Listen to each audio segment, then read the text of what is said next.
Hey guys, this is James here at RK Motors. Today in the vlog, we're going to be talking about 5 tips to help you buy your first classic car.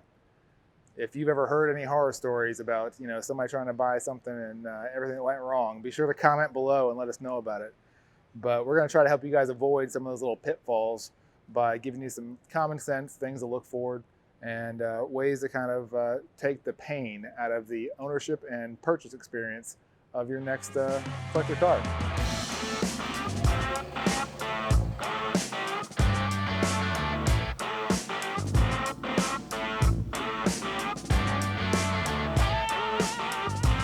All right, so one big major consideration to make when you're deciding on your classic car is kind of your individual use case. You may be really into old trucks, right? And they're awesome. But if you've got kids, let's say you got like 2 little ones running around, this doesn't really have a lot of room for them. And if you get it and you want to go out and drive it, but you don't have anybody to watch the kids, you have nothing to, nothing for them to do, then you're not going to get out and enjoy it as much. Now, on the other hand, if you go for something that's a little bit more spacious, in this particular use case, right,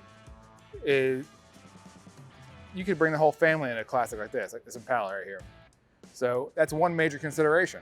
Another consideration in your particular use case is, what do the roads look like in your area? Will a lowrider be well suited if you're in like up north roads that have a lot of potholes or other kinds of problems? Another factor in that is show quality versus like kind of daily driver quality. These are things to really give consideration to before you decide to pull the trigger, because it may look like your dream car, but you want to make sure that you're actually going to use it and enjoy it the way it was intended.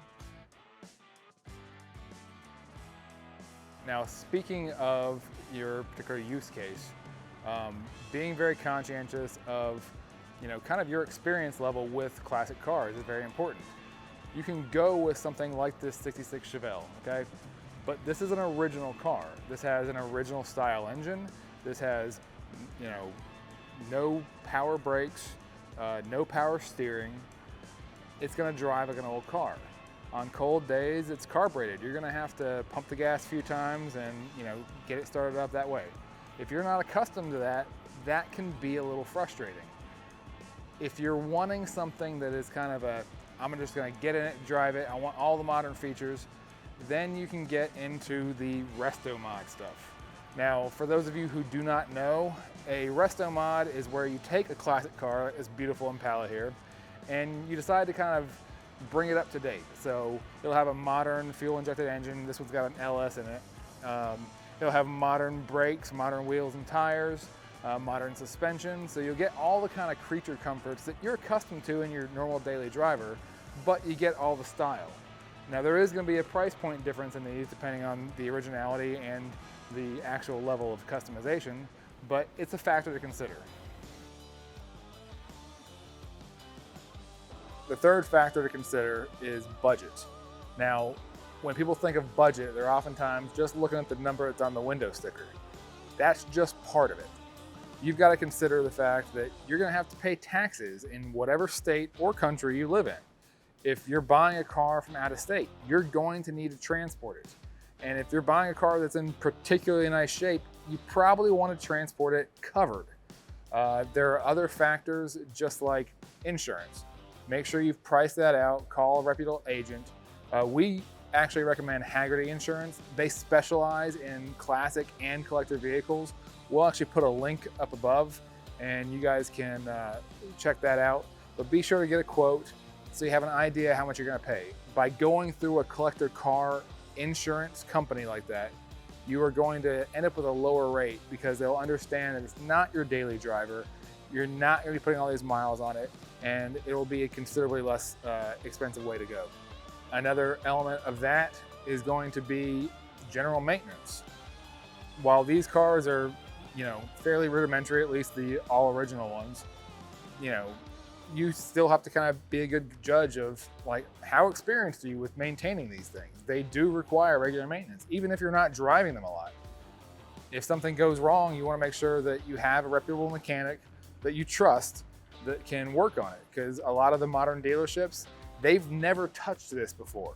So you want to find a good mechanic and understand kind of what the ins and outs are of the car that you are looking at. One more item to consider is your state or country's local laws when it comes to customized or classic vehicles.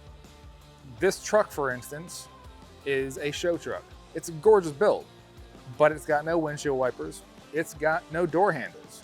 And depending on the state that you're in, this may not pass your DOT inspection.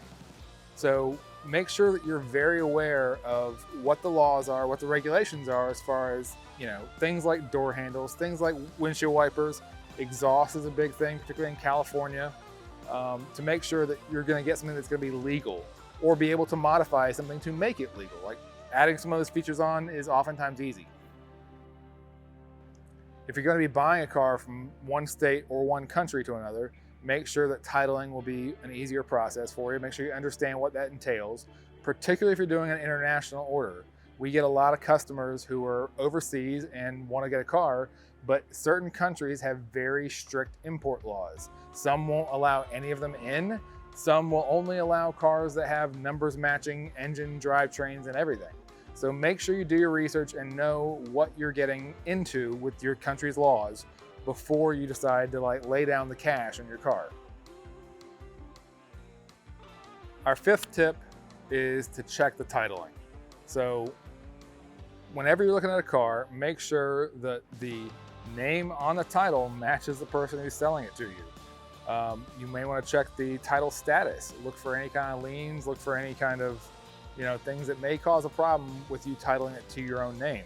Always check the VIN and make sure the VIN actually matches the car, particularly if it's been customized. If the car you're looking at has already been modified or been modified by the person you're buying it from, make sure that the VIN has actually been attached appropriately or has been issued by the issuing state so that everything's legal in the transfer of that car. You don't want to go put all your cash down and then have a titling nightmare on the back end. And so our kind of bonus tip here is basically buy the best car you can. You can go back and reference Tony's video where he breaks down kind of his inspection process on the Camaro, and he'll have some good little tips of what to look for on there.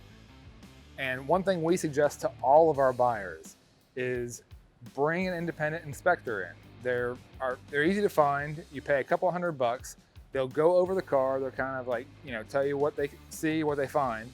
If you don't want to pay for that, if you know a good mechanic or have a trusted mechanic that you can go to, have them go over the vehicle for you. It'll just give you a little bit more confidence in what you're buying and make sure that your ownership experience is all that more enjoyable. I hope you guys found the tips helpful. Our goal here is to make sure that whether you're buying from us or someone else, that your entry into the hobby is as enjoyable and stress-free as possible. If you have any questions, feel free to reach out to us here at RK Motors, and we're always on the phone, happy to talk to you guys and answer any kind of questions. If you have any kind of things you're looking for in future videos, any more tips you want to see, anything that we may have missed, by all means, drop in the comments below, let us know.